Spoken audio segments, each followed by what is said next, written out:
Hello and welcome.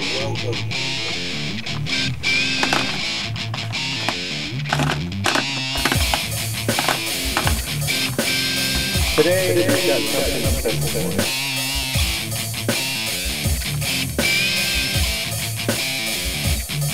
So sit down, take a round, and enjoy. Hello and welcome to another SpiderMan class. Today, it is Green Goblin 101. This is going to be very interesting. Take a seat and enjoy the class.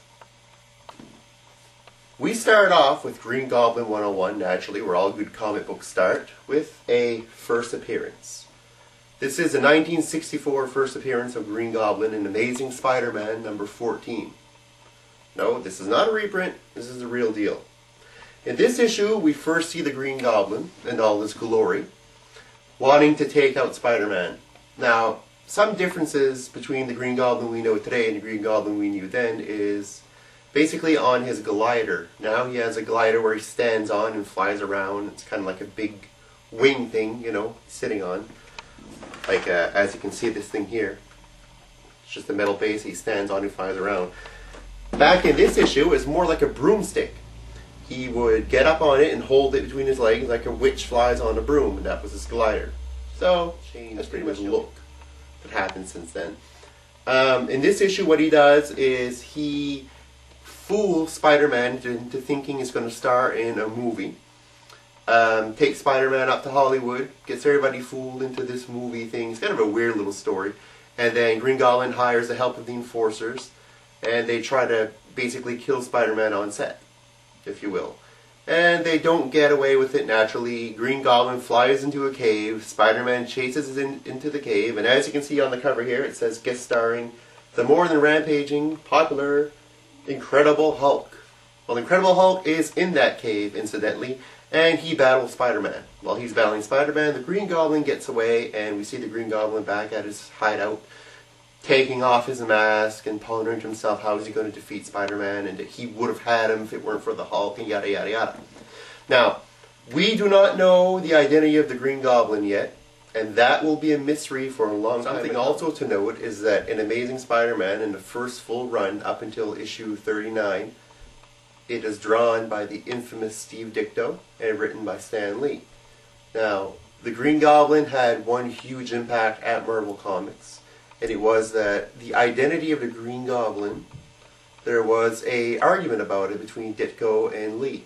And actually Stan Lee, being the publisher and everything else at Marvel, won the argument, and he wanted to give the identity to somebody we already knew, while Ditko wanted to go and give it to a relatively unknown person.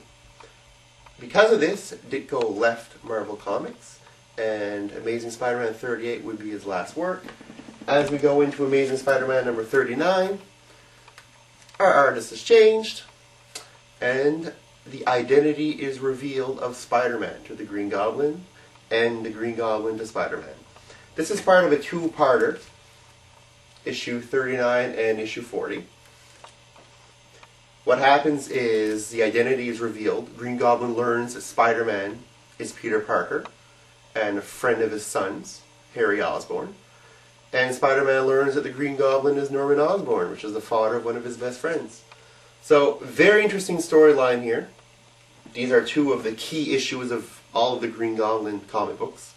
It's interesting to note that in Amazing Spider-Man number 40, when the Green Goblin has Peter captive, he actually tells him to put back on his costume because he wants to defeat him as Spider-Man and not as this child or this teenager Peter Parker. Basically, he doesn't want to lower his esteem for him because he's a kid, type thing. Kind of weird, but the Goblin, he was crazy. We all know that. The other infamous story arc between the Green Goblin and Spider-Man leads us into Amazing Spider-Man 121. Now, this issue, not knowing what was going to happen, Amazing Spider-Man 120 gave us no indication that something this huge was going to happen.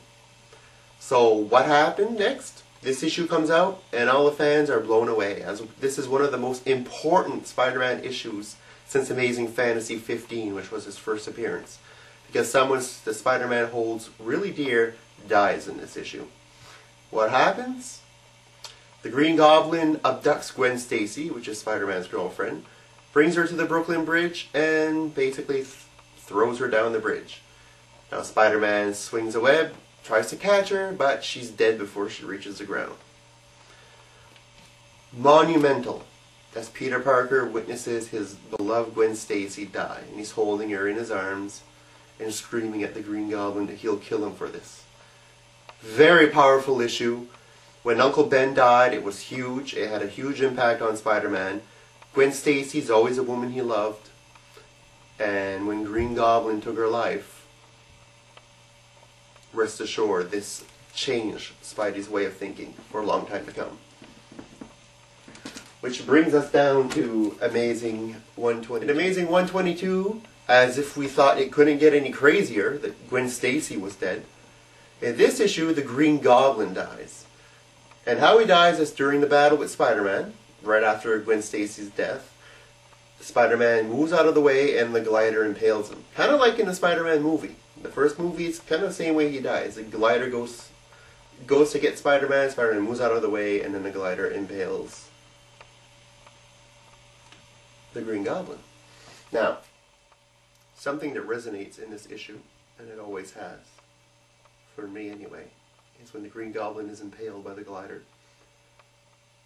The writing in it, and each panel, and there's a message said there that always gave me shivers, and it says, as he's impaled, it says, "Crucified, not on a cross of gold, but on a stake of humble tin."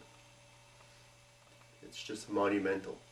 Now, once the Goblin falls and Spider-Man leaves, we see there's an individual in the shadows looking over and watching this happen. We won't learn until Amazing Spider-Man 136 who this individual was, but he would have a key part to play in the Spider-Man issues yet to come. Now, since we're moving into Spider-Man 3 the movie, everybody and their dog probably knows who the individual was that was watching this happen, and it was none other than Harry Osborn, Norman Osborn's son and Spider-Man's, Peter Parker's, best friend. So in Amazing 136, it's only fitting that after learning the identity of Spider-Man, that Spider-Man is in fact Peter Parker by finding one of his suits in his drawer, because Peter and Harry are actually roommates. Peter dons on the Green Goblin suit, gets those advanced chemicals inside of him to give him that super strength and whatnot, just like his dad, and goes on a rampage to try to kill Spider-Man. Basically blaming Peter and Spider-Man for the death of his father. Kind of like is what is being played out in the movies now. No, this is a Green Goblin 2, naturally, Harry Osborn. He wasn't as infamous as Green Goblin 1. Never could quite fill the shoes of his dad. He was definitely the better of all the goblins that came after. But not exactly as psychotically insane and as creepy as Norman Osborn. This leads me to something else. As you know, in the Marvel Universe, nobody really stays dead. In Amazing Spider-Man 418, it was revealed that Norman Osborn was the actual mastermind behind the whole Spider-Man clone saga. And that he masterminded the apparent death of Aunt May, he masterminded the whole Ben Reilly taking over Spider-Man and all that, basically to screw with Spider-Man's head. So, in Amazing Spider-Man 122, which is a great issue of the death of Green Goblin, he actually didn't die. Apparently what is being told in today's comics is that the Green Goblin was saved by Harry, his son. When his son was witnessing the death, he came up, helped him out, and also due to the chemicals and the massive healing factor of the chemicals that he takes to be the Green Goblin, that he basically recovered. And what happened is he's been hiding in Europe all these years and masterminding all these schemes to get back at Spider-Man. Finally, he makes an appearance in Amazing 418, and he's back in the Spider-Man mythos again, alive and well.